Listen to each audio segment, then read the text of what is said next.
લોકમત ન્યૂઝમાં આપનું સ્વાગત છે।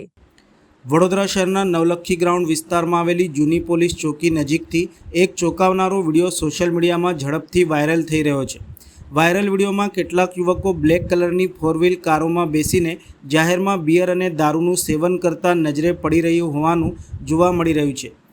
માહિતી અનુસાર વિડીયોમાં દેખાતી કેટલીક ગાડીઓ ઉપર નંબર પ્લેટ પણ જોવા મળતી નથી, જ્યારે કારોમાં બ્લેક ફિલ્મ લગાવેલી હોવાની પણ ચર્ચા છે।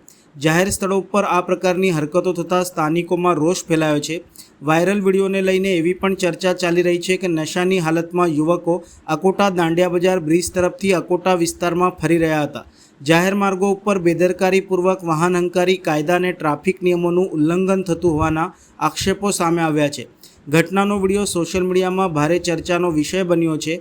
લોકો દ્વારા વિડીયોના આધારે સંકળાયેલ શખ્સોની ઓળખ કરી પોલીસ કડક કાર્યવાહી કરે તેવી માંગ ઉઠી છે। હાલ સમગ્ર મામલે પોલીસ તંત્ર દ્વારા સત્તાવાર પુષ્ટિ સામે આવી નથી, પરંતુ વાયરલ વિડીયોના આધારે તપાસ થાય તેવી શક્યતા વ્યક્ત કરવામાં આવી રહી છે। હાલ તો આ વાયરલ વિડીયોની લોકમત ન્યૂઝ ચેનલ પુષ્ટિ કરતું નથી।